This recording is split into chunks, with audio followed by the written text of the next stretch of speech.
ரிஷபராசி நேயர்களே, இன்றைய தினத்துல ரோகிணி நட்சத்திரத்துல 4 பாதம், கிருத்திகை நட்சத்திரத்துல 2, 3, 4 பாதங்களும், மிருகசீர்ஷ நட்சத்திரத்துல முதல் 2 பாதத்தை கொண்டுள்ள உங்களுக்கு நினைச்ச காரியங்கள்லாம் கைகூடக்கூடிய தினம்னு சொல்லலாம். உத்திரட்டாதி நட்சத்திரம் முடிஞ்சதுக்கு அப்புறம் ரேவதி நட்சத்திரம், நினைத்த லாபங்கள் கூடும். உங்களுடைய பேச்சு சாதுரியத்தினாலும் உங்க வசீகர பேச்சினாலையும் எதையும் சாதிக்கக்கூடிய வல்லமை பெற்றவர்களாக இருப்பீர்கள்.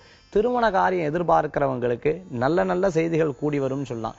7ஆம் இடத்துல இருக்கக்கூடிய சனி பகவான் சின்ன சின்ன உடல் உபாதை, மனைவி அல்லது நீங்க பிசினஸ் பார்ட்னரா இருந்தா அவருக்கோ ஏற்படக்கூடிய வாய்ப்புகளை ஏற்படுத்தி கொடுக்கலாம். இன்றைய தினத்துல பிறரை சேர்த்து தொழில் செய்யக்கூடியவங்க சிறிது கவனமாக, இவங்க நம்மளுக்கு ஒத்து வருமா, இவங்களை சேர்த்துக்கலாமா வேண்டாமா, இது போன்ற எண்ணங்களை கூடி பார்க்கறது நல்லது.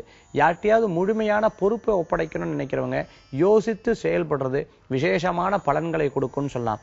வியாபாரிகளுக்கு நல்ல முன்னேற்றம் காணக்கூடிய வாய்ப்புகளை ஏற்படுத்தி கொடுக்கும். 12ஆம் இடத்துல இருக்கக்கூடிய செவ்வாய் உங்க ராசியில் இருக்கங்காட்டி சகோதர சகோதரிகளுக்கு வேண்டி விரயங்கள் ஏற்படுறது, செலவு செய்யக்கூடிய வாய்ப்புகளை ஏற்படுத்தி கொடுக்கும். உங்களுடைய தொழில்கள்ல முன்னேற்றம் காணக்கூடிய சுபமான தினம் அப்படின்னு சொல்லலாம். குழந்தைகளுக்கு வேண்டி ஏதாவது பொருட்கள் வாங்குறது, குழந்தைகளுக்கு வேண்டிய ஏதாவது பொருட்கள் வாங்கி கொடுக்கிறது, இது போன்ற நல்ல நல்ல காரியங்கள் ஏற்படக்கூடிய தினமாக இன்றைய தினம் உங்களுக்கு உண்டு. இன்று உங்களுக்கு அதிர்ஷ்டம் தரக்கூடிய 2, நிறம் வெண்மை. வழிபாட்டுக்குண்டான தெய்வம் மகாலட்சுமி வழிபாடு சிறப்பான வழிபாடு.